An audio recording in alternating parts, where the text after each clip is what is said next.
ആലിയ ഹമീദിന്റെ ചെറുകഥാ സമാഹാരം കനവുകൾ പൂക്കുന്നത് പ്രകാശനം ചെയ്തു. ഓച്ചിറ റേഡിയോ മുക്ക് പൗരസമിതിയുടെ നേതൃത്വത്തിലാണ് പരിപാടി സംഘടിപ്പിച്ചത്. Changankulangara Vivekananda higher secondary school ഓഡിറ്റോറിയത്തിൽ നടന്ന സർഗസായാഹ്നം ചടങ്ങിൽ CR മഹേഷ് MLA പുസ്തക പ്രകാശനം നിർവഹിച്ചു. 93ാം ജന്മദിനം മലയാളികളും ലോകത്തുള്ള മലയാളികളും മുഴുവൻ പിറന്നാളാണ്. ഇപ്പോഴും നമ്മൾ നിൽക്കുന്നത് നമുക്കറിയാവുന്നത് MDയെയും ബഷീറിനെയും ഉറൂബിനെയും ഒറ്റക്കാടിനെയും അല്ലെങ്കിൽ ആ തലമുറയിൽപ്പെട്ട തകഴി ഉൾപ്പെടെയുള്ള എഴുത്തുകാരെ, അതിനുശേഷം വന്നിട്ടുള്ള പുതിയ എഴുത്തുകാർ, അക്കാദമി അവാർഡ് ലഭിച്ചിട്ടുള്ള എഴുത്തുകാരെ പോലും പുതിയ തലമുറയ്ക്ക് അല്ലെങ്കിൽ നാട്ടുകാർക്ക് അറിയില്ല എന്നുള്ളതൊരു ദുഃഖകരമായ യാഥാർത്ഥ്യം.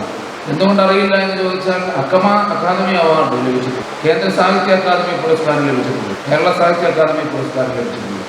പടിയമറ്റതിൽ മുഹമ്മദ് കുഞ്ഞിന് പുസ്തകത്തിന്റെ ആദ്യ കോപ്പി നൽകി. Taluk library council secretary V Vijayakumar പുസ്തകം പരിചയപ്പെടുത്തി. ബോധി പബ്ലിക്കേഷൻസ് ആണ് പുസ്തകം പ്രസിദ്ധീകരിച്ചത്. സമിതി പ്രസിഡന്റ് S മനോഹരൻ അധ്യക്ഷത വഹിച്ചു. സമിതി സെക്രട്ടറി KM അബ്ദുൽ ഖാദർ സ്വാഗതം പറഞ്ഞു. Oachira block panchayat president S Geethakumari Aliya ഹമീദിനെ ആദരിച്ചു. ഇതോടനുബന്ധിച്ച് മെറിറ്റ് അവാർഡും സംഘടിപ്പിച്ചു.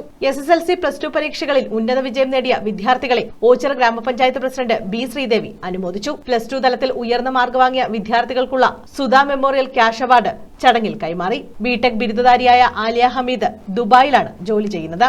വാർഡംഗങ്ങളായ Anujalal, Santhosh Aneth, Vivekananda central school principal doctor Manju Rajasekharan, doctor Najeeb, Lisa, B Surendran, Omanakuttan Pillai, Suresh Naranath, Thulaseedharan Pillai, Sunilkumar, Shajahan, Raju, Hasheer, Sajinathan Pillai, K Sanjay തുടങ്ങിയവർ പങ്കെടുത്തു.